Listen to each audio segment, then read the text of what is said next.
Oh my god, I just realized something. Can we do it again? Oh, fuck me. This is our lives on holiday.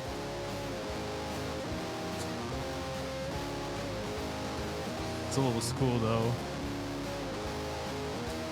Shit. I told myself too that I was gonna forget about that fucking mute button. Fuck. Okay.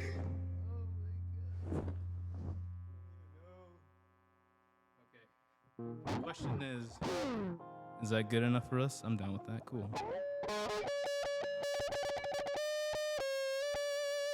I was getting to the end. I was like, damn, the strumming's pretty good, right? And then I got to the end. I was like, wait a minute. I can't hear myself. Son of a bitch. All right, let's do it.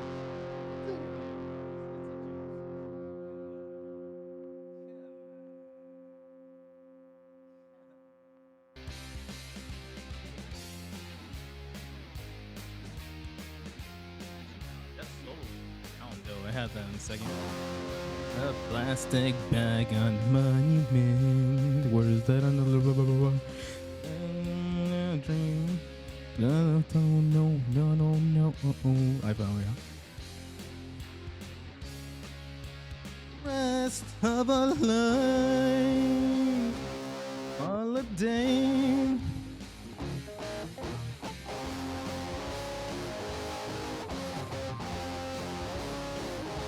What's a beat?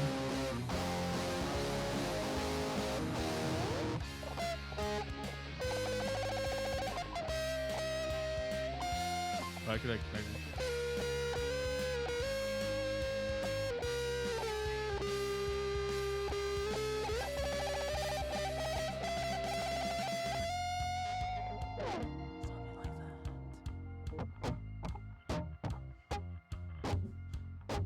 The representative of California has the floor. That's me.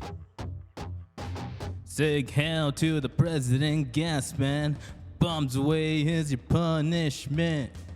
Pulverize the Eiffel Towers. Criticize your government.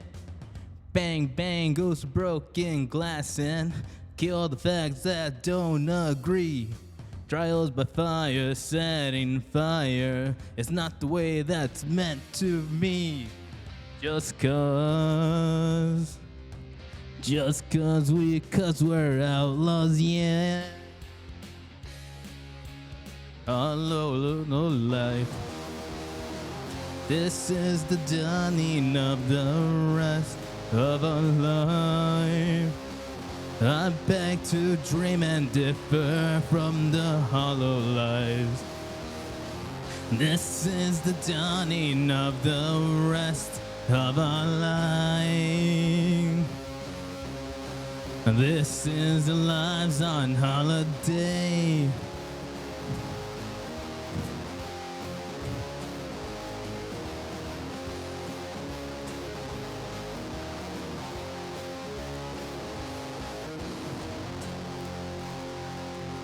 Yes, sir.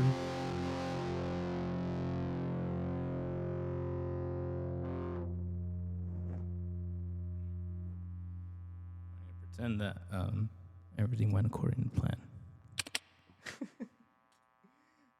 Demo. So many plans for a little time. Whew. Hello. Hi. I think I'm over here today. Hello. Some people would go like that.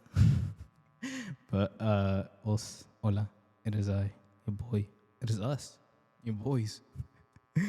Ookami saw Stitch and the boy EXP60 Stitch. If you ever wondered, we are the Assassin Alchemist. Makes sense, don't worry. It's a very special Sunday. It is July 28th, 2024. Some of us in the southern coastal area know this as San Diego Comic-Con weekend. Whew. And with all of that, ladies and gentlemen, welcome aboard to what will be an hour of fun, knowledge, and entertainment as we venture into what would have was presented over at San Diego Comic-Con. So, yes, unfortunately, your boy was not there. He's not alive. He's not cool enough.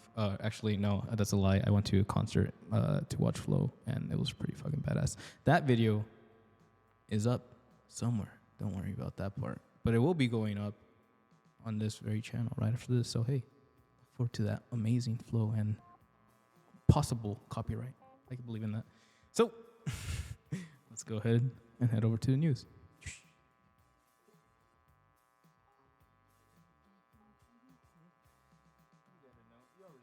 Starting off with what feels right. 24 Olympics, baby. Yes, there is a San Diego Comic-Con happening, but did you know that the 2024 Olympic Games opening ceremony goes full Assassin's Creed parkour on Paris' rooftops? We saw the foot icon to help develop the flame to kick off the 2024 Games in France. That's fucking awesome. I didn't know the 2024 Olympic Games were starting today, or that they were in France. So I was actually surprised when the open ceremony looked like a scene out of classic Assassin's Creed games.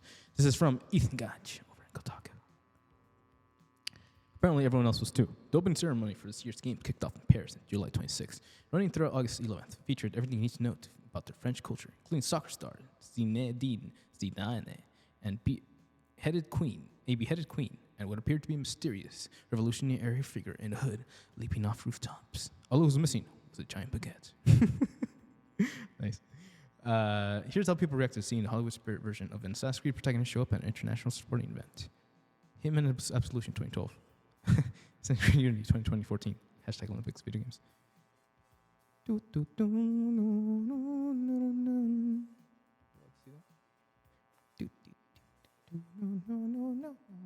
In trouble? Yeah.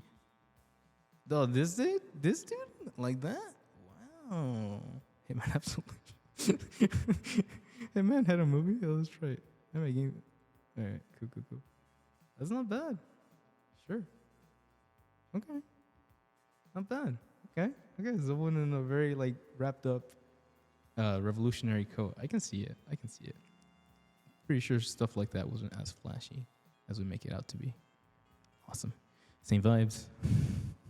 See what you got. Yo, it's fucking clean. Yeah. I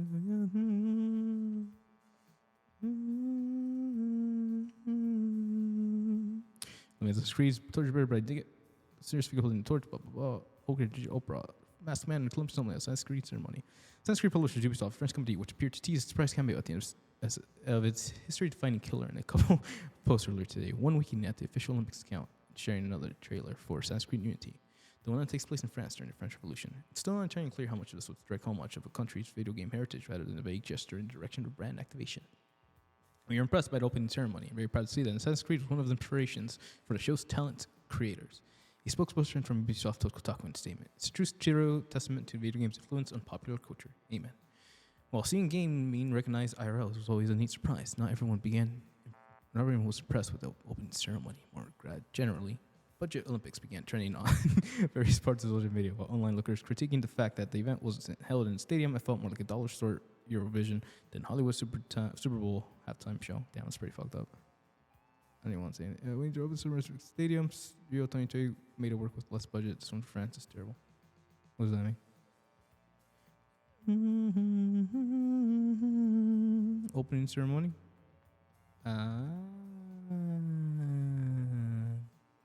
Kirai kana.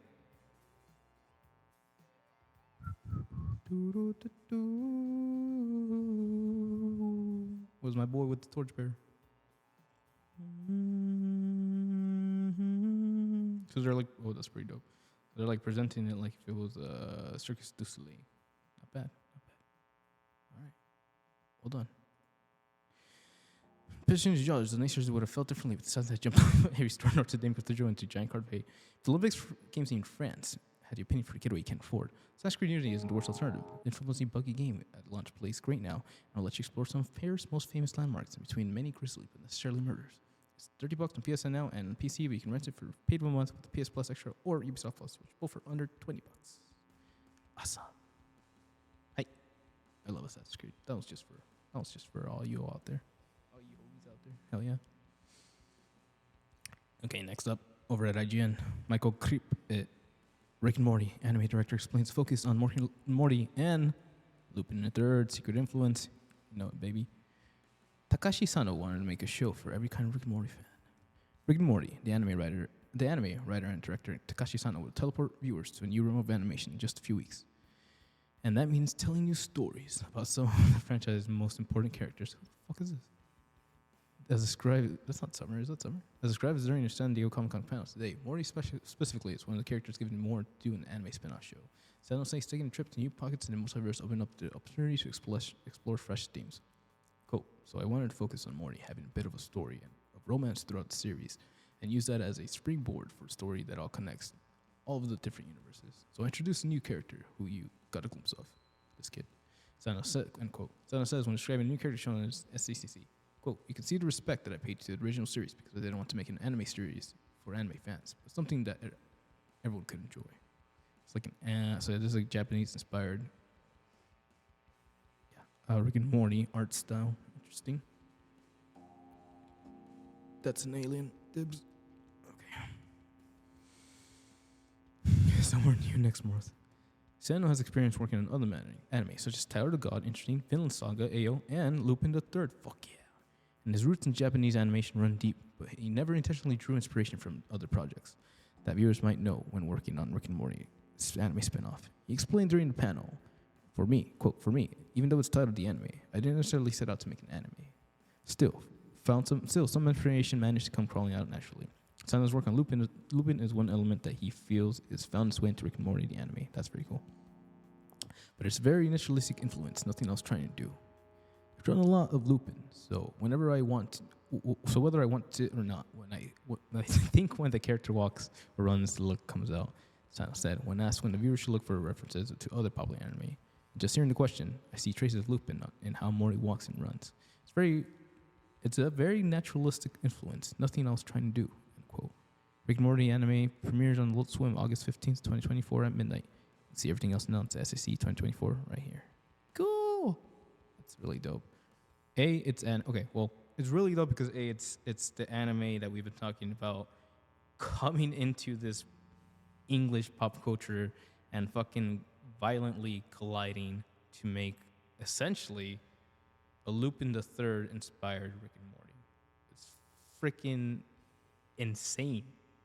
Very cool, obviously, but it's it's fucking insane how far we've come with this shit.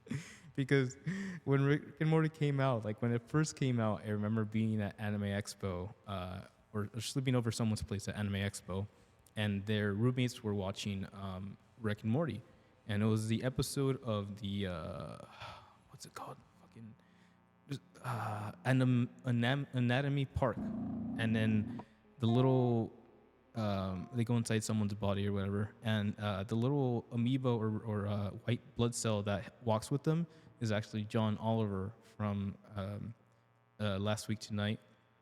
But I had no idea of any of that, and I have this weird misconception about like comedy irreverent shows being kind of like the low bar of comedy. So I've stayed away from stuff like, even though they do make me laugh here and there, I'm not saying I'm immune to it. I'm just saying I don't necessarily want that in my brain. So stuff I guess like Simpsons and South Park and Family Guy, I think they're like kind of I would stray away from, even though like it's fine. It's not my cup of tea, but I don't mind it per se. So from there, hello. And from there, it was really funny because I just kind of saw that and I wrote it off and I walked away and I'm just like, fuck, that was like, damn, another one of these shows or whatever. But then I was able to sit down later in the year and I was like watching the original season of Rick and Morty, and holy shit, the way it was written and all that shit. Clearly there was something to be written about and said, and there's a lot of influence in that. But to see that blow up into what it has become, including the chicken nuggets scandal or Szechuan sauce scandal, and all the shit in between, it's like, sorry, it's very, very crazy to see how that we've come full circle. And now you can officially say that there is Japanese animators that are adapting American animation. That is insane. Wow. But that's not the only thing that was announced. I need to put sound panels down there. I forgot to put the panels under already. Oh, damn, that was fast. Holy shit. I can do that. I'm gonna do that fast. In the meantime, okay, let's go real quick rundown. This is everything announced at Marvel Studios Sandiego Comic-Con by 2024 panel. It's over with Michael Crape. Thank you very good, sir. Okay, Captain America Brave New World. Footage reveals plans to rebuild the Avengers, and Giancarlo Esposito's MCU role, Sidewinder MCU. Homie. Opening with a Deadpool and Wolverine dance number. Got to see the first look of footage of next year's Captain America. Highlights major players: Harrison Ford, Red Hulk, looking at Sam Wilson helping rebuild Avengers. And MCU plans to reduce adamantium, one of Marvel's materials. Additionally, the cast of the film revealed that Esposito will be playing the King of Serpent Society, Sidewinder. New World comes to theaters February 14th. Very cool. Harrison Ford is still under Thaddeus Russ. And Marvel's reveals the first Thunderbolts footage ahead of 2024. Let's see. Okay, smashing way into the MCU with the ragtag team. It includes Bucky Barnes. Really? Interesting. And it gets both of them. Interesting. Ghost, Yelena Beloved, Florence Pugh. That's that girl from Dune. And more. Some early footage of the film shows Yelena facing off against Ghost and John Walker, while dealing with some personal demons. Whether or not Alexei David Harbour can help her remains to be seen. Yeah, that's their dad, technically. Interesting lineup. And these guys have history. And this is the female Taskmaster? That was a female too, right? Yeah, that was from Black Widow. She. Okay. Fantastic Four gets an updated title and retro future. 60 setting is confirmed. This was one of the coolest things to pop out because it's very adaptive of those old school futuristic plans that we had. And it's like seriously all coming full circle, which is the craziest thing to think about. Look at this. There's some Fallout shit right here. Looks really cool. But yeah, Fantastic Four was one that I was very excited and curious about. And now I'm just sold on the era piece that they're going to be doing, and that specifically is exciting but terrifying in a coming to full circle type of way. So keep an eye on that one as it comes in the future. First Steps, Fantastic Four First Steps begins production on Tuesday, only in theaters July 25th. Cool. Official title, First Steps, might be the biggest MCU movie, last for years. Introduced Marvel's most flexible family during SDCC. Will be set in a retro future version of the 60s. Shows off some early footage, revealing Mr. Fantastic leading an old school science program and a theme taking part in a dating show. Subsequent Pedro Pascal, Evan Moss, Mark Quinn, and Vanessa Kirby as stars Fantastic Four when it premieres in July 25th. Quote, I think we're all collectively going to bring an essence that is family rather than thinking about what we individually are going to bring. Quinn said of the film. Quote, it's a team sport. And here's the big one. Robert Downey Jr. is MCU's Dr. Doom. Quote, new mask, same task. Robert Downey Jr. surprises Hall H with a surprise return. Ooh. Whoa. That's so crazy, man. So much to freaking add to it. So, like, how is he gonna... Is he gonna give an accent? Oh, fuck, sorry. No. I just wanna... No. What? Robert Downey Jr., the man who kickstarted MCU and hung up his Iron Man suit in 2019, played one of the Marvel's most infamous villains. The Marvel legend shared a few words about the casting announcement. New mask, same task. What can I tell you? I like playing complicated characters. End quote. It's unclear how many of the films Victor Von Doom will appear in, but we know he's at least set to play a part in Avengers 5. And Joe and Anthony Russo are directing Avengers Doomsday and Avengers Secret Wars, as we talked about last week. Cool. And then we have official names, Avengers Doomsday and Avengers Secret Wars. Very cool. This is going to be like Victor Von Doom's big play, and then this is probably going to be that Beyond Battlefield, or like Beyond Worlds. It's going to be crazy, man. If they're going the route that I think they're going, which is like the multi-universe Secret Wars saga, and then they've already kind of teased an Old Man Logan and Deadpool. Mid spoilers.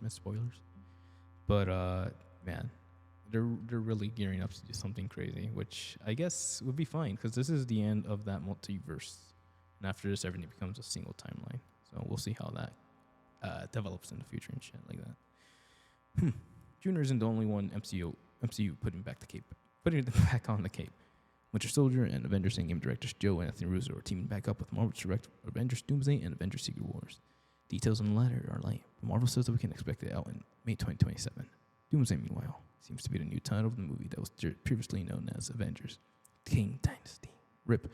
It's a movie that's also shrouded in mystery, but at least we know that it'll bring back Downey Jr. in a big way. Expect it out May 2026. Whoosh. Very cool. Okay.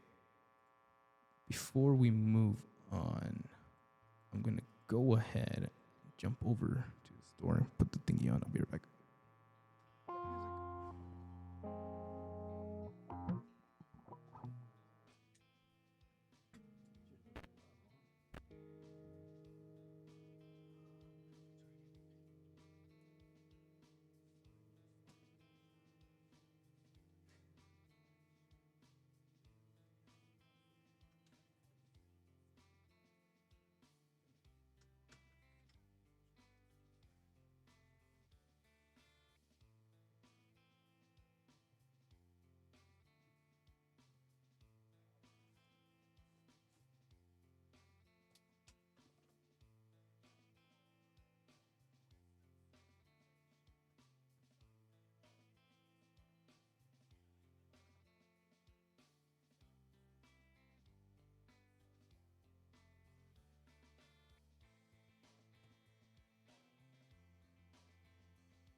Put something away, so it's not that bad.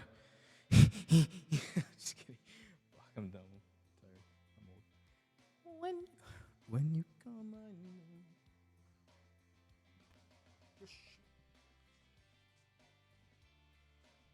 Yo. There we go. There we go. Maximum effort. All right. Next up. Manga creators Kenichi Sonada, Hitoshi Ariga received Comic-Con International's Inkpok Award. Both artists participated in an art demonstration panel at SDCC on Thursday. This is by Rafael Antonio Pineda over at Anime News Network. It's true. Comic-Con International in San Diego awarded its Inkpok manga creators Kenichi Sonoda and Hitoshi Ariga on Thursday. Sonoda and Ariga both attended the event in person as part of an art demonstration panel alongside Udon Entertainment artist Edwin Huang and Jed Free Cruz. Cool. That's that. There's that. Where's this? Oh, it is right there. Very cool.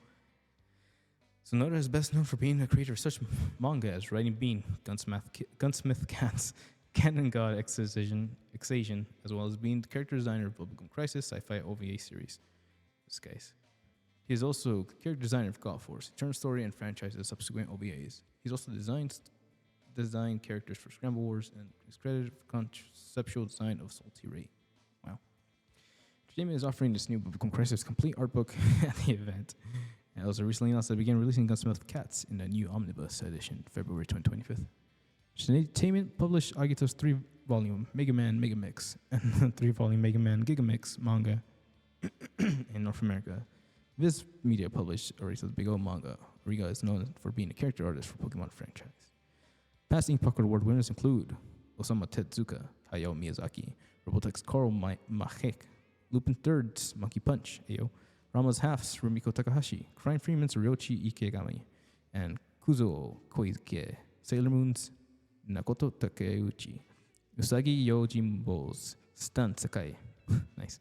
Silent Services, Kaji Kawaguchi, Bleach's Tite Kubo, Shoujo manga pioneer Moto Hagayo, Domo-kun creator Tsuneo Goda, Yu-Gi-Oh creator Kazuki Takahashi, The Cross Frontiers Hidetaka Tenji, and horror manga creator Junji Ito. Bam. Very well deserved.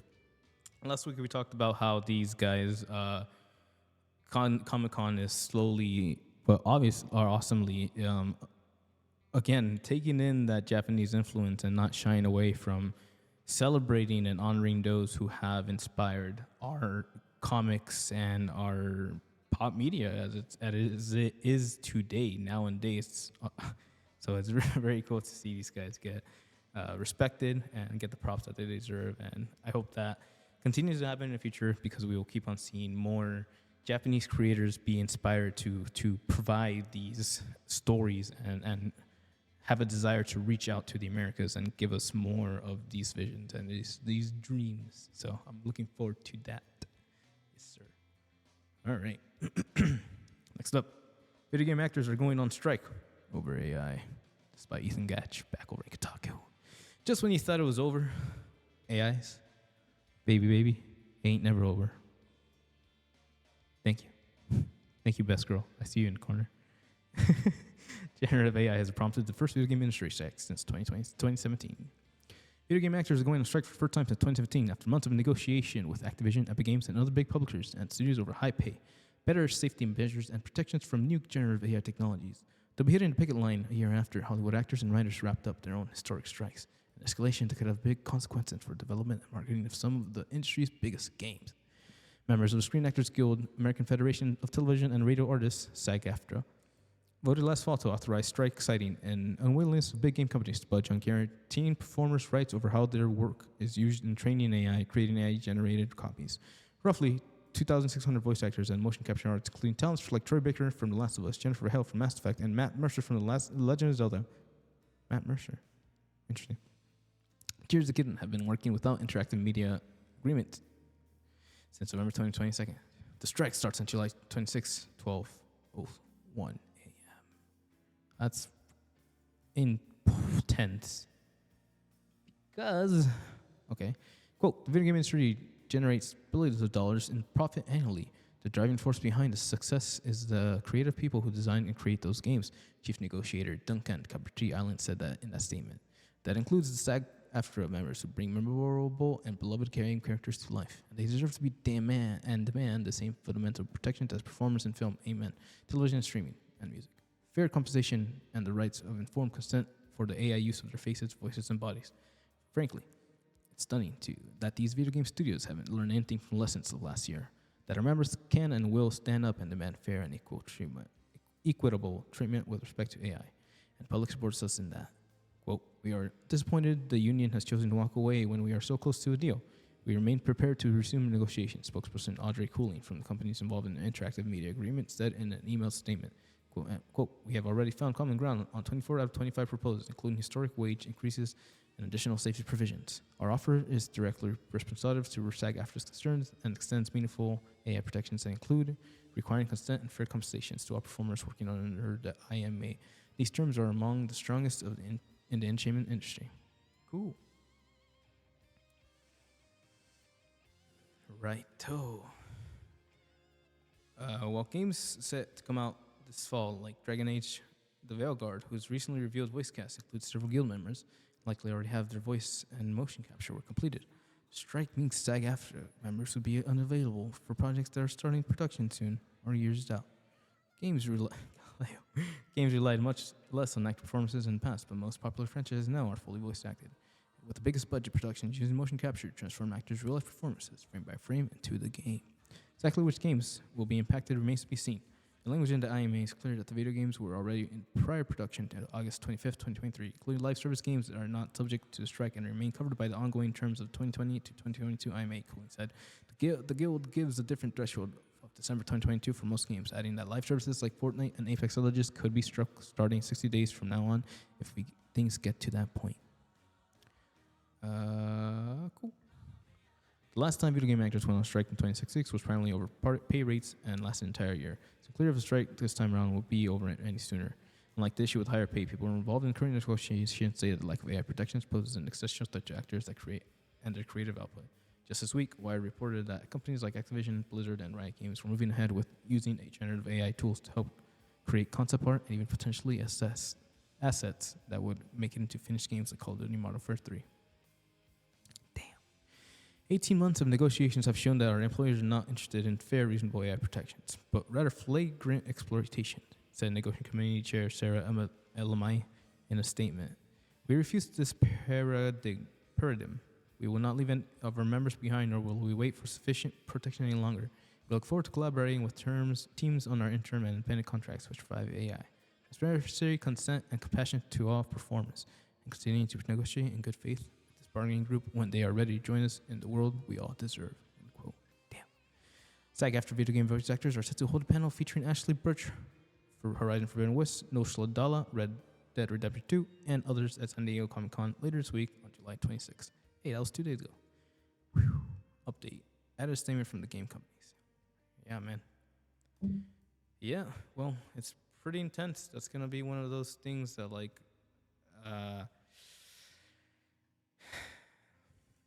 the companies out there want to save money so they can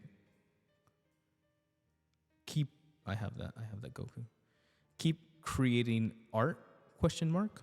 So that really becomes a question. Like, do we pay for art, or are we paying for copy and paste, or are we paying for a vision that has maybe expanded by technology that where we could never imitate, or is it being dulled by a stop cap on creativity because it just does the work and we lose that edge, that creative edge? It's gonna be crazy out there. Like, I think using it for the right reasons, maybe adding foliage or maybe adding some type of behavioral method that really helps with the systems, is a cool idea that could help, that could potentially save development time, that could help relieve stress and all this other things. But obviously, we're looking at big companies like Activision and freaking Epic and stuff, and we all understand that yes, they can save money, but we're not really saving it for the right reasons, I think.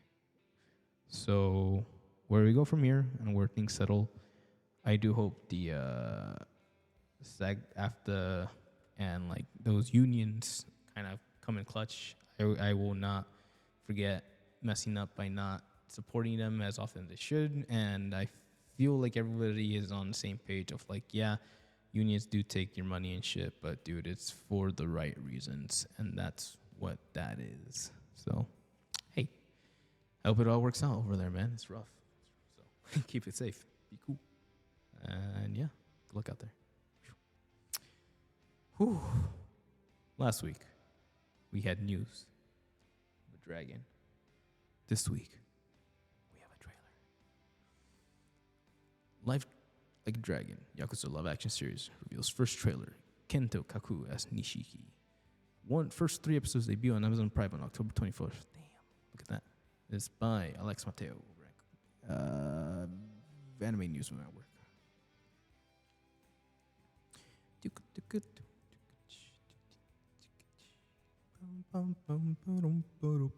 We won't be able to hear it, but and so I can wait. Oh, he's getting tatted. Been there, done that. Oh shit! Look at him do some boxing matches. Damn,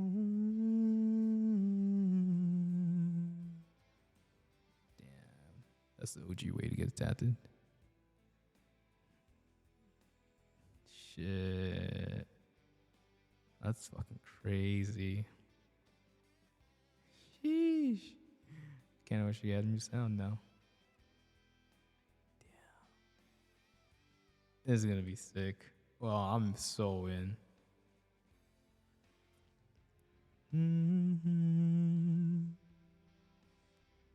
Oh, so fucking cool. October 24th. San Diego Comic Con panel for Like a Dragon Ryaza. 6-episode live action series based on Sega's Like a Dragon Ryo Takiwa. Action game series announced on Friday that Kento Kaku, Rama Live action special, will play Arika Nishikamaya, aka Nishiki. Staff unveiled first trailer. Okay. Panel also shared a special video message from Mayoshi Yokoyama, executive producer at Ryuga Kotoko Studios. There he goes. So this guy was in Rama 1/2, so he has martial arts experience. Very cool. 6-episode series debut on Amazon Prime over 240 countries and 2 batches, October 24th and October 31st. The first 3 episodes will stream on October 24th.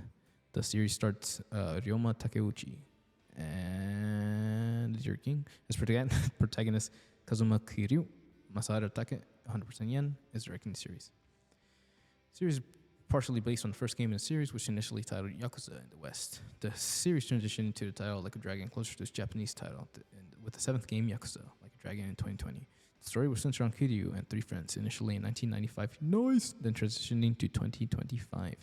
As Kiryu gets out of a decade-long stint in prison. Decade-long, Jesus Christ. Entertainment news source Variety previously reported in September 2020 that Sega is developing a live-action film adaptation of the franchise in collaboration with 1212 Entertainment and Wild Cheap Content. At the time of the report, Eric Barmack, Roberto Grande, and Joshua Long were producing the film. Like a Dragon Infinite Wealth, the latest game in the series, launched on January 26 for blah blah, and all consoles. The game sold 102,940 copies in Japan in the first 3 days. Damn. Takashi Miike directed 2004 live-action film adaptation the franchise titled Yakuza Like a Dragon, also based loosely on the plot of the first game series. The film had theatrical screen in the United States in 2000, and Tokyo Shock released the film home video in the States in 2010. I think I remember that. Very cool. That's cool. I'm looking forward to that. I think it's going to be sick. Seeing how Amazon Video has been really putting in money onto their productions, like The Boys, Invincible, all their movies that they're bringing out, gives me super high hopes for what a Japanese-inspired, I know I sound like that, Yakuza story or Like a Dragon story could be. The sky's the limit with this.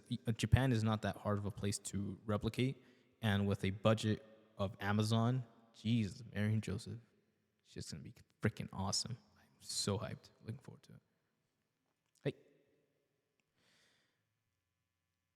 Hey, I realize that we've been speaking a lot of words. Maybe some things have been here and there. Let's go ahead and give ourselves a moment of reprise. Reprise maybe being the wrong word, but also a stark revelation that, yes, this is the universe that we live in. We go from there. Skyrim's famous intro gets remade to rot your brain. Gen Alpha slang mixed with Bethesda's classic open world RPG sure is something.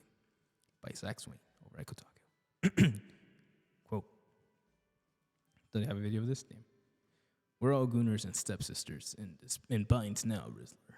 I don't even know what the fuck that means. I've never played Skyrim. Well, actually, I started Skyrim, but I don't remember it. The opening one themselves was I become famous online, leading to plenty of memes and jokes, and now someone has remixed the iconic intro and added a bunch of Gen Alpha and internet slang, leading to a video that might make you feel really old.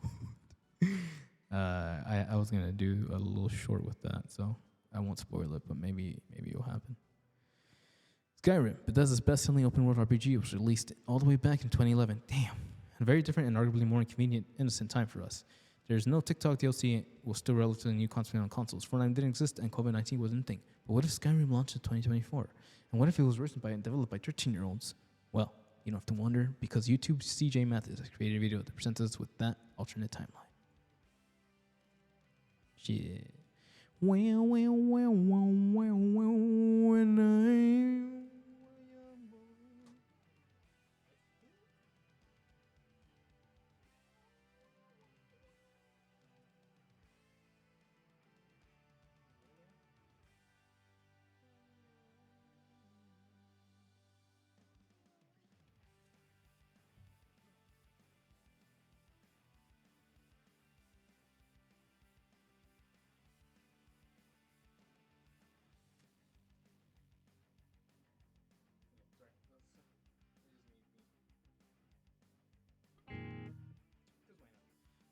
Shit, I'm not even paying attention to the fucking video. Check your vibes. What? Yeah, you know, Ulfric Smock, the true short king. Ulfric, Simi of Wildenheim. You're the leader of the wrist belly. That's what they've called you. Oh, God, what are the thugs shaking us? Oh, no. But Kai sent to wait. No, this is Cap. This must be Cap. Hey, Goon Cave, are you from Beta? Why are you doxing me, Chud? Rizzle's last thoughts. Should be of Ohio. Reddit is from Ow. Shit was based. Oh my God. Shut up, real penis. Oh my god. Oh my god. I'm fucking dying. Oh my god. See, I bet they have something to do with this. God damn. Oh. Young at heart, dog. Okay. Jesus. Oh, what a universe. This bussin'. He's ris up out from here. Wonder if Lord is still making that grimace shake with prime berries maxed in. Funny. When I was a Simper Walls and Teller used to make me feel so locked in. Where are they, Daddy? What's wrong with their aura? Or who are they? You need to go inside, cucks. But why? I want to watch The Sims. Get in the cave. Being dead ass. Yes, awful. So get these soy boys out of the carts. Yeah. Where are you? What do you think? End of the grind. Okay, I know this part. Alright, what was there? Let's go. Trying to keep the chats waiting for us. Oh, stop. We're not betas. Peep your death for some ore, beta. Gotta tell them everything. We weren't sussy. This is Cup. Really, kitty towards the back. When we show your OnlyFans. One at a time. Simpire loves the Phantoms list. Phantoms list. Ulfric Stormcock. Sing of the Will. Hey, yeah, it's been good. For real. Sing about Ulfric. Stupid. Feels a lot of Leslie Woods. What a wonder. Broker of Grizzner. No, I'm not study. You can't do this for real. Dead ass. Dead ass. You're not gonna yell me. Choke me. Duh. It was feel like catching. Pull up. Who are the Mew? Okay, cool. Kick a chat. That's hilarious, man. Jesus Christ. I've never even done that before. Using the internet AI generated voices, CJ Mathes has rewritten a famous intro to Skyrim in which you wake up on a wagon alongside a few other captured prisoners as you all await your execution. Now, all characters use Gen Alpha slang according to the video's title. So instead of saying "wash your tongue" when someone in the cart speaks poorly of Ulfric Stormcloak, get check your vibes. When the person realizes who you're talking to, they forgot saying, "You're the leader of Rift's rebellion." At some point, someone asks what goon cave someone is from, and he starts to panic to yell out, "No, this is a cap. This must be a cap." Here's the original Skyrim in case you want to compare. Okay. I do think that some of Gen Alpha slang in videos is actually much old internet speak, like ratioed and docs. I'm not sure reference to Twitch streamer Kai sent it's slang, but hey, what do I know? I'm an old man. Besides, the main point of the video is to rot your brain. It does a solid job of that.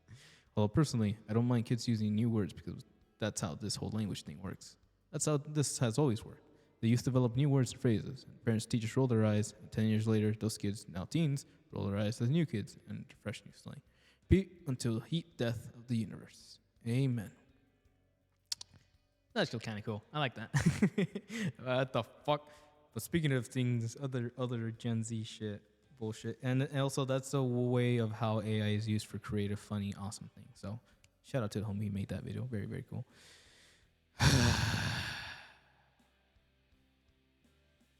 You know how we've been talking about Michael Bay this whole week? Michael Bay is working on Skibbity Toilet Cinematic Universe. What the fuck? The producer's working on the franchise. Says that could be the next MCU, Transformers, by Zack Swing over at Kotaku. I have no reference. Skibbity Toilet is a massively popular YouTube series featuring the singing heads popping out of toilet bowls. It's being developed into a TV and film franchise by Transformers director Michael Bay and former Paramount president Adam Goodman. On February 7th, 2023, Skibbity Toilet was uploaded into YouTube by Alexei Gesamirov. The 11-second video of manically animated humans head singing the Bison King lyrics quickly racked up millions of views, leading to the full series and now has over 76 episodes, telling a strange tale of evil toilet men and robotic TV people fighting a war. Videos are built using Valve's Source filmmaker tool and feature a lot of Half-Life 2 assets. As of July 2024, the entire series on YouTube has over 775 million views, making it one of the most popular things on the site. So you might expect, Hollywood is coming knocking. Damn. As reported by Variety on July 24th, Bay and Goodman are currently in talks with the creator behind Skibbity Toilet and have no plans to make a movie of the TV show based on the viral series. quote, "We are absolutely in talks right now, and both on the television side and the earliest conversations right now on the film side." Goodman told Variety. Asimov is building something that could be the next Transformers, or it could be the Marvel Universe. Gross. Goodman and Bay's independent studio, Invisible Narrativist, is already working on creative line physical merchandise and toys based on Skibidi Toilet. And at the time, nobody knew that there was nothing more to deal beyond some toys and collectibles. But Goodman told Variety that Bay is working closely with creator Skibidi Toilet on the franchise's future. I will say that Michael has been working very closely with Alexei to really professionalize the kind of back engine of this. To make sure if we ever decide to go film and television, there's that kind of lifted beyond just the resources that creators have on the internet, explained Goodman. No specific streaming or studio partners were shared. Goodman did say that they were thinking about doing a hybrid animated live-action version of Skibidi Toilet, which, with the former Paramount president, said would be stylistically compared to John Wick or District 9. If we find a partner in this that really believes in the opportunity of this to grow and to really see the storytelling grow for this to be where we hope this can be, then film and TV seems like a natural extension for us, Goodman told Variety. So you can look forward to Ryan Reynolds, Jack Black, or The Rock appearing in a Skibidi Toilet movie or TV show on Amazon or Netflix one day. That's something we get to experience. Interesting. Well, I have no frame of reference to whatever any of this is, but I think the point that they're trying to say is that this is some futuristic sci-fi thing towards the end of the series. So if Michael Bay wants to do this like horror-ish sci-fi thing, that's maybe cool. I'm curious, but yeah, we will see, man. I don't think I have much left to say about whatever this is supposed to be. But hey, it's just a testament to show that people will gravitate to anything that they like. So if that is what the universe is asking for, put it out there, and then let's wait for the reaction, and then we'll see what happens from there. We can either have a long discussion or we can jump on the bandwagon or some shit like that. But either way, I expect to see some explosions, Bay. Make this shit happen. Kaboom. Get into this a little bit more. There's even more distressing news, or semi-distressing. You may have remembered that a while back, we mentioned that the Apothecary Diaries artist was being investigated for tax stuff. But, quote, Square Enix not considering canceling the Apothecary Diaries manga after artist sentence. Manga creator Neko Karage was handed down suspended sentence for tax evasion on Wednesday. The IT Media News site reported on Wednesday that Square Enix informed the news site that its company is not particularly considering canceling Nerukage's Apothecary Diary manga after Neko Kurage was handed down suspended sentence on Wednesday. Ouch. The Fukuoka District Court handed Nekurage, real name Erika Ikeda, a suspension sentence for 10 months in prison and a fine of 11 million yen, about 70,600, for the crime of tax evasion on Wednesday. However, since prison sentence was suspended for 3 years, if Nekurage remains on good behavior for 3 years, they will not serve time in prison. The prosecution has sought a sentence of 10 months in prison with a 14 million yen, about 800 fine. Fukuoka Region Tax Preparation Bureau indicated Nekurage on February 29th on suspicion of not declaring about 26 million yen, about 1.6 million, damn, and then income and invaded about 74 million yen, about 298,887 in taxes from 2019 to 2021. According to the National Tax Bureau, the tax evaded money, which includes income earned from manga sales, was used to purchase real estate based. Nekurage pleaded guilty to tax evasion charges in the case's first hearing on May 31st. During the hearing, Nekurage that they had no intention of evading tax payments. They were planning to pay it all at once later. Nekurage responded to allegations on a post of X, formerly Twitter, on April 1st, claiming that they neglected their tax returns due to ignorance. That they added that they paid the taxes and fees in full in 2022 as a result of not declaring the income after receiving instructions from the tax office. They have also asked the tax accountant for assistance in filing proper tax returns. Nekurage clarified that this case is a personal matter and that has nothing to do with the original author of the Apothecary Diaries light novel series or anyone involved in the manga's creation. Oh, that's what that means. So it's a light novel, but then this person took the manga artist side, and then now they're like, shit, well, we gotta find someone to draw us this now. Nekurage launched the manga in Square Enix's monthly Big Game Gangan magazine in May 2017. Square Enix published the manga's 13th compiled book volume on March 25th. Square Enix Manga Books publishes the series in English. Natsu Hyuga began serializing the original story of the Shosetsuka ni Naro, Let's Become Novelist website, and Shosetsuka ni Naro in October 2011. Shufun no Tomo began publishing novels in print volume with illustrations by Toko Shino in August 2014. The Jane Novel Club publishes the novel series digitally. The light novel series inspired an anime that premiered in October 2023 that aired for quarters of a year. Crunchyroll streamed the anime as it aired in Japan and is also streaming in English dub. The anime is getting a second season in 2025. Fascinating. Yeah, bit of a bummer. But we talked about this last time. I think it's kind of sucks that, like, yeah, this chick just wanted to buy real estate, and that's kind of shitty that they don't, that you have to fucking make a choice between buying a future or fucking paying for your past taxes. So that's pretty much all it boils down to. I wish her the best. I hope it all works out. And stay safe out there. Sheesh. Take care.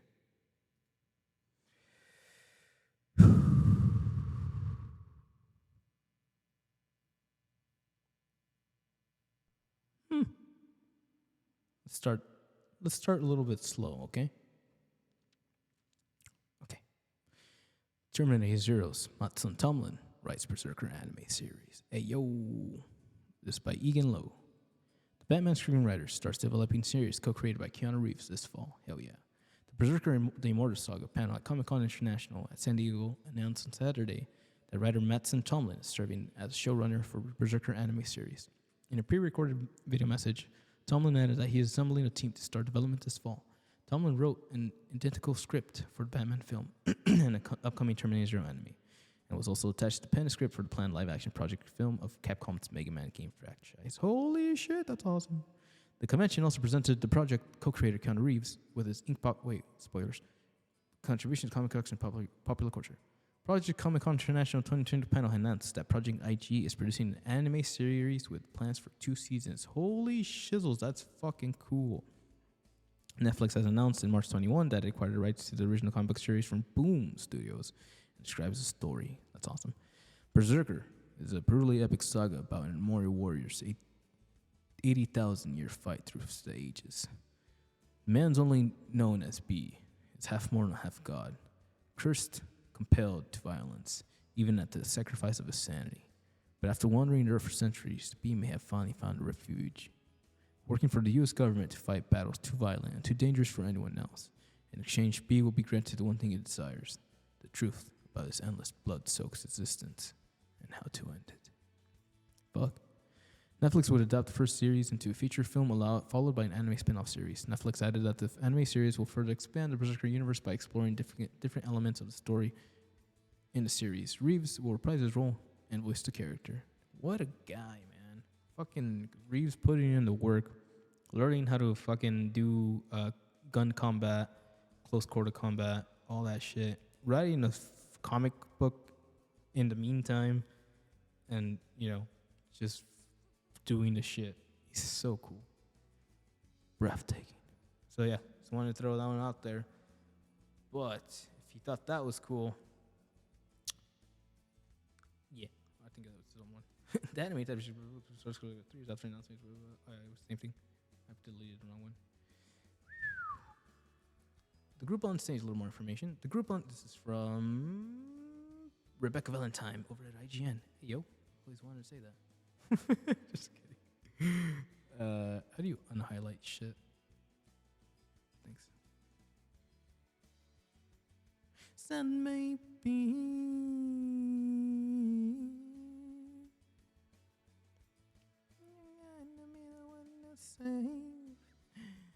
Quote, group on stage was asked for more information about the anime series, to which Boom Studios president Stephen Christie replied, quote, we all have a very special place in our hearts for the Animatrix, he said. Quote, so when we were lucky enough to get an opportunity to collaborate with Netflix on the movie, we just don't want to present a movie. We would like to do an adult anime. To have Matsun Tomlin, who's doing the Terminator, as you mentioned, that's the guy that we showed off in the Anime Expo recap.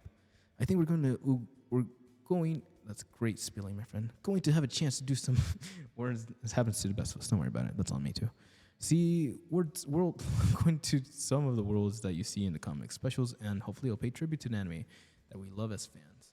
Berserker is a comic book series where Keanu falls into the war and find a way through time and the end of moral life. Very cool. Very cool. And last bit with our boy Keanu Reeves still hanging out with Kat Bailey, this time over at IGN. Keanu Reeves surprised with Comic-Con Award for his contributions to movies, TVs, comics, and books, SDCC 2024. Reeves receives an Inkpot Award, just like her boys upstairs.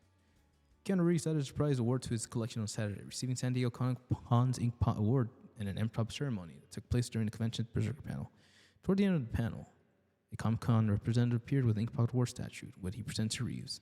Quote, honestly, if it was just my choice, I would have given it to you just for the Matrix, end quote, the representative began, which promoted Reeves to interject with, that was Lana and Lily Wachowski.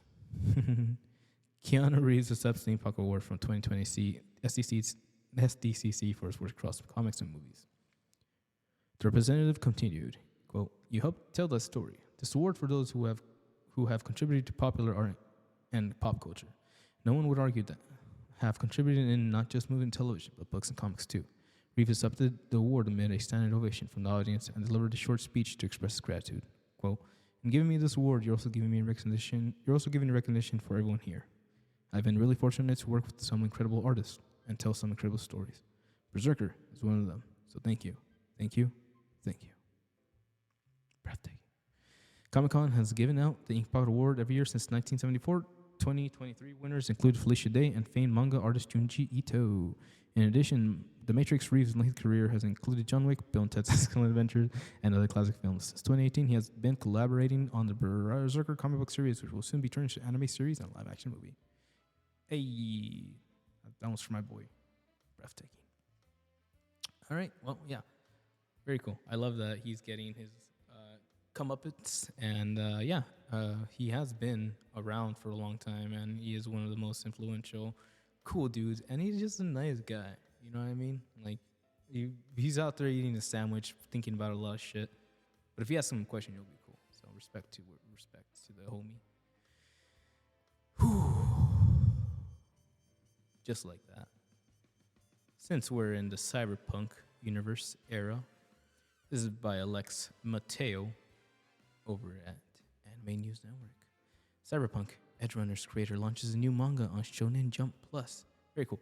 Rafal Jockey Machine Gamu launched No Name manga on July 31st. Rafal Jockey, executive producer, showrunner, and creator of Cyberpunk Edgerunners anime, is launching a new manga titled No Name with artist Machine Gamu. The manga will begin serialization on Shueisha's Shonen Jump Plus manga website on July 31st. Jockey confirmed that Shueisha's Manga Plus website and app will publish the manga in English. Jackie debuted on the one-shot manga for No Name on Shonen Jump Plus and Manga Plus on January 26. Manga Plus describes the original one-shot story. No Name is a dark action mystery set in Northern Europe, where supernatural powers are attributed through a person's name, given to everyone by the government. A man fighting with wolf companions, a werebear girl investigate a missing child's case for the government-run naming agency. Cyberpunk Edgerunners, the anime series by Studio Trigger based on CD Projekt Red's Cyberpunk 2077. The game debuted on Netflix in September 2027. So this is a cool little thing because we're going into this fucking timeline where we've been exposed to each other's bullshit for so long, Japan and America, that we've just adapted each other's bullshit. And now we have Berserker getting an anime, which is a comic that is inspired by Japanese-y stuff that was inspired in the Matrix-y stuff, which was inspired by anime and Ghost in the Shell. And it's all full fucking circle. And now we're getting cyberpunk-inspired... Damn it. We're getting a new manga. We're getting a new American, quote-unquote, maybe, I don't know if he's American, American manga being published by one of the biggest Japanese manga developers that is being written by written by the writer of a Japanese produced anime, one of the biggest producers animes that was inspired by was it French? CD Projekt Red? Video game in America. That was just inspired by Los Angeles. It's all fucking convoluted awesomeness. Yeah. And that's what the melting pot's all about. Ask your history teacher. Dude, It's crazy. It's crazy. Really, you really. We are in that zone. We are in that parallel assimilation era. I no longer see any borders. Well, okay, maybe not any. We still have American ideals and like, like styles and attitudes. Let's call it. But more than ever, I'm seeing this almost like if we're playing volleyball and we're just passing the ball back to each other. So it's very cool to see that this is where we're at. I'm curious to see how crazy it gets, because now we got a mystery anime with Mr. Dog Ears over here. Wait, what? I'm just kidding. Wolf Ear Man. It's my boy. And so like that's like very edgy Pulp Fiction stuff with Neko Mimis. American inspired Neko Mimis. We're fucking there. Very cool, man. Looking forward to see what happens here and where we go from there, and see if this thing kicks off and people like it in the Americas and Japan. People like get more and more used to the ideas of our cultures being more familiar, right? So we don't have to worry about rejection. No, that's the right word. Rejecting things for the sake of being like, oh man, that's too American. I don't see those anymore. So, and if you wanted any more examples of how fucking closely knitted America and Japan is these days, Naruto franchise gets crossover comic with Teenage Mutant Ninja fucking Turtles. This is by Alex Mateo, Anime News Network. ID Publishing, Viz Media to release issue number 1 on November 13th. IGN reported on Monday that IDW Publishing and Viz Media are collaborating on a Teenage Mutant Ninja Turtles X Naruto crossover comic series with 4 issues. Caleb Goliner, Sonic the Hedgehog is writing the comic. Nice. Comic. Henry Prestata, Mighty Morphin Power Rangers is drawing. Fuck yes. Raul Angulio is coloring. And Ed Ducure is lettering. Jorge Jimenez and Prestata through the cover art for issue number 1, which will ship on November 13th. Jesus. Oh, it's so good. I like how they just drew that on their forehead. It's so fucking cool. Look at that shit, man. IDW describes the story. It's the coolest ninja matchup you could have ever dreamed of, had you dared. Heroes in a half shell. Meet the host of the Nine-Tailed Fox in the crossover everyone will be talking about. When teenage reporter April O'Neil has a clandestine meeting with Tsunade, leader of the Hidden Leaf Village, it garners attention of Naruto, Sasuke, Sakura, and Kakashi. They aren't the only ones who are wondering what the two women were discussing. No, the Sinister Foot Clan have their own interests in April's visit, as they think she might hold valuable information on mutation research being conducted by the scientist Baxter Stockman. With April caught between the forces of the Hidden Leaf Village and the Foot Clan, it can't be long before Teenage Mutant Ninja Turtles show up to lend her a hand. That's a girl. Oh my god, look at this shit. Oh my god. Fuck. Teenage Mutant Ninja Turtles and Naruto franchise have previously collaborated for merchandise at the box lunch retail chain. Masashi Kishimoto launched the Ninja manga Naruto. Kishimoto launched the Ninja manga Naruto in Shueisha's Weekly Shonen Jump magazine in 1999 and ended a series in November 2014. God damn, it's been 10 years.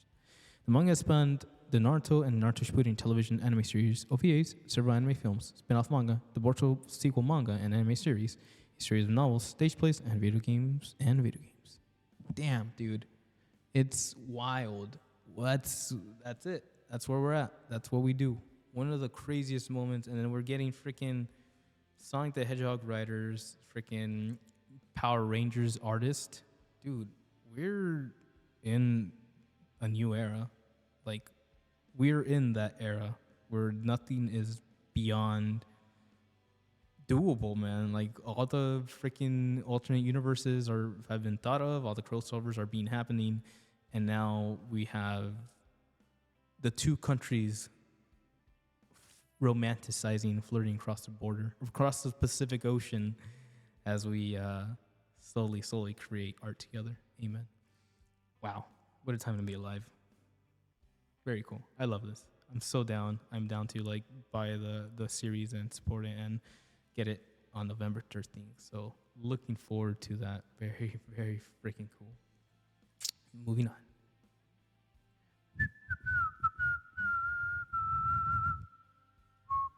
Ah, fuck.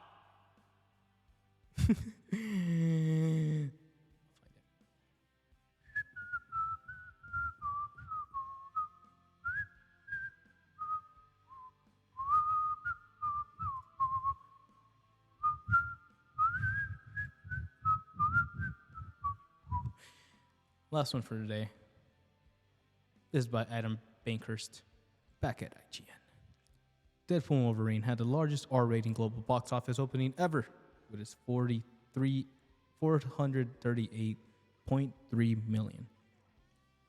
Eighth biggest domestic weekend box office debut ever with 205 million. Deadpool and Wolverine had the largest R-rated global box office opening ever, with a staggering 438.3 million, and the eighth biggest domestic weekend box office debut of all time, with ticket sales reaching 205 million. As reported by Disney and Box Office Mojo, Deadpool and Wolverine dominated domestic box office by surpassing Black Panther's 202 million opening weekend and just barely missing out on taking over. The Avengers, oh nice. Avengers, 207 million and Jurassic World's 208 million. Just for context, so it was very impressive opening paled in comparison to Avengers Endgame. Massive 357 million debut. Damn, that is 162? 162. Damn. Additionally, Deadpool and Wolverine had the highest July opening weekend of all time, by taking down 2019's Lion King, and biggest opening weekend since 2021's Spider-Man No Way Home. Second largest opening for third installment, behind only Avengers 2019's Avengers Endgame. As if that wasn't enough, Deadpool and Wolverine also helped Marvel Studios cross 30 billion at the global box office, meaning the MCU is the highest grossing film franchise of all time. In our Deadpool and Wolverine review, we said it is, quote, an outrageous, consistently funny superhero comedy that succeeds largely thanks to the contagious enthusiasm of the leads, Ryan Reynolds and Hugh Jackman, and a surprisingly classy perspective on the superhero movie industry, end quote. Very nice. Explainer Deadpool and Wolverine needs Dr. Doom. Yeah, man. So I just wanted to point that one out because it's, again, we talk about how these fads, right? These pop culture moments, these interests, these global interest trends. Yeah, these trends wane, come and go, and they, at the end of the time, nothing really matters. Because, by then everybody you care about or that you know or blah, blah, blah will no longer be alive. Nor will you unless you're a vampire. But I think what really matters is leaving behind the things that you believe in, right? And believing in something and fighting for something are two different things. In your heart of hearts, you know that you want to create because it is what you need to express, or it is what the universe needs at the moment, or it's what you have understood that is missing in life, quote unquote. And that is completely different to fighting for a thought or a belief that you are arrogantly pushing forward. So to see how Deadpool franchise, referring to Ryan, putting in money, his own money to help create this story, where you can see how the visions that were held have been developed, have been thought of, have been created from a corner of love, genuine love for the character or for the story or for the message. And to see these guys really fucking stick the landing for Deadpool 3 has been one of the coolest things to see. Because it's not necessarily the revitalization of the comic book superhero movie genre or comics themselves, but it's a testament to how we all really care. It just takes the right moment or person or vision to bring that out within us. And that's really, really fun, cool. Even if that comes with the dirtiest Merc with the dirtiest mouth, and the tallest boy with the coolest claws. Yeah, man. It's definitely a wonder to behold, and easily one of the coolest opening film weekends that I have had the pleasure of joining in a very long time. So, thank you for that. Thank you for giving us that feeling, that emotion, that joy again. That one's for you, big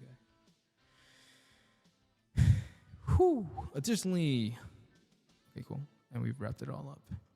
So, shout out to Ryan Reynolds. Shout out to the team who put in their effort. Shout out to the people who believed, cared, put in all that work, all that love, all that genuine enthusiasm as we go forward to tomorrow.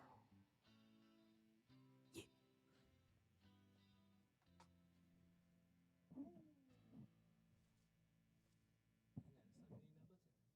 That was a very nice way to do that one. Hi. All right, well, excuse me as I do a switcheroo.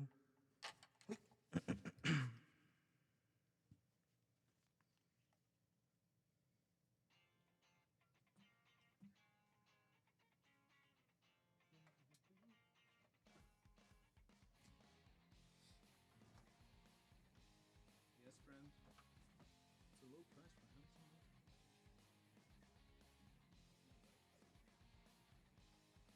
Can you see it?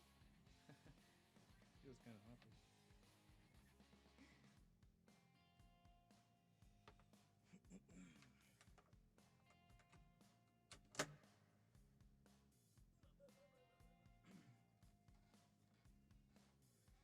Alrighty. Well, that's been the news. That's been another week of exciting pop culture updates and thoughts. So, awesome. Yeah, well, it's pretty much it, my dudes. We've had another awesome week. Very, very superhero heavy, very hero based. We'll have to see how that develops in the future and see if Marvel refines their footing, resticks the landing, realigns their focus, and really goes for the next generation of Marvel stories. So I'm going to look forward to it. I think things are going to get fun, a little crazy from here on out, but definitely crazy in a fun way. So here's to something cool. 行きましょう.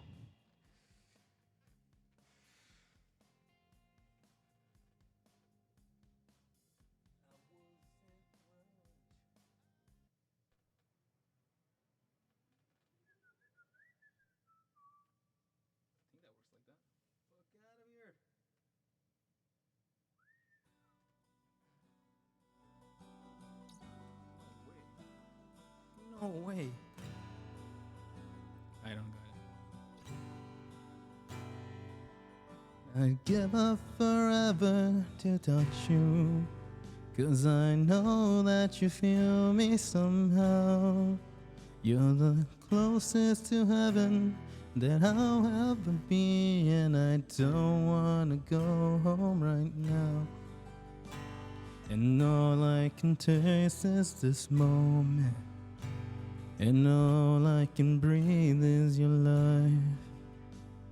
Sooner or later it's over. I just don't want to miss you tonight.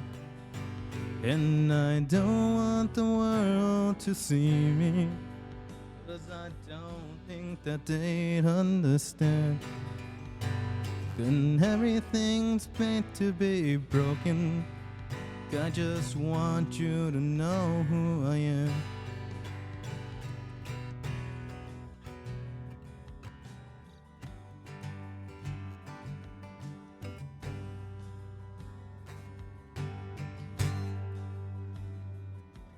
You can't that I'm coming for the moment of truth in your lies.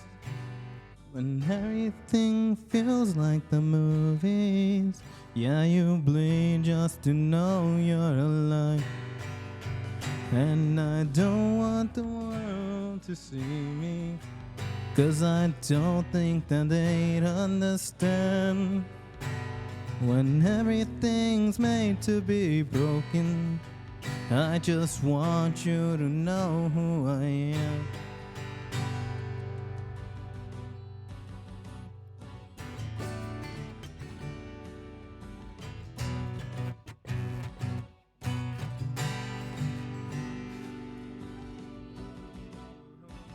Oh no.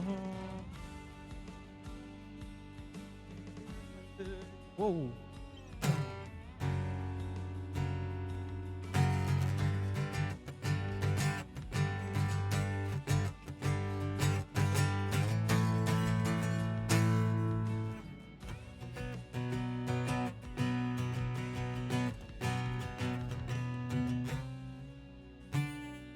Very nice. Oh.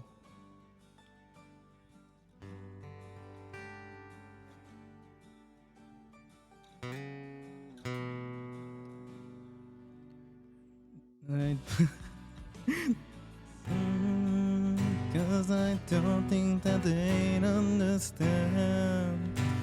And everything's made to be broken. I just want you to know who I am. And I want you to know who I am.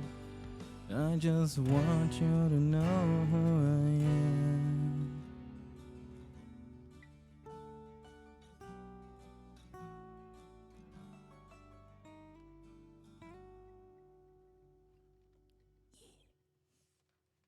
Very nice. Whew. Very nice. And with that, full moons, am I right? Actually, did you see the full moon like not that long ago? It had Saturn rings. Scary. We're past that.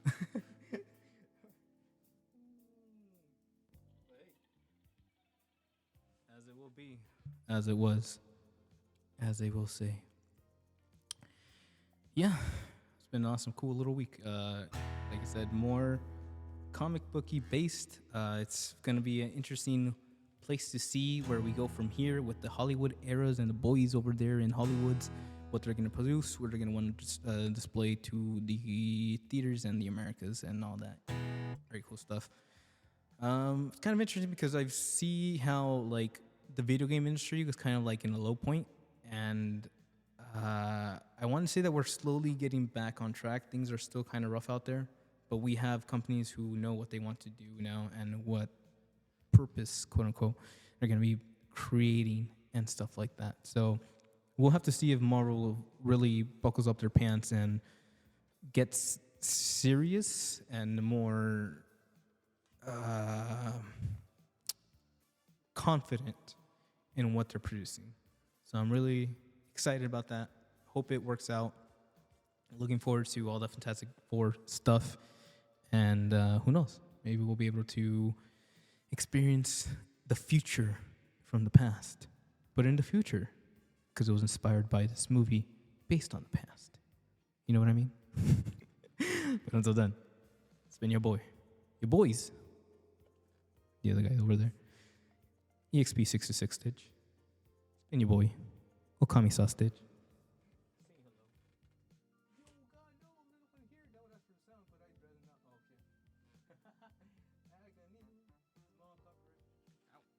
Small copyright from Valve. Don't worry about it. It happens to the best of us. That's the skibidi again. Is that Chua? Curious. Very nice. No, good day to you, my friend. Oh, shit. Shark Rider. I see you there, man. Don't worry about it. I see you, man. It's fun to keep that one out there, but hey. Keep it cool, my dudes. Till then, it's been your boy. Wishing you an awesome weekend, cooler week, and comic book goodness. I'm good with that. Go watch Deadpool and Wolverine. Also, justice for Shark King Wolverine. Ya, hasta la próxima. Mátane.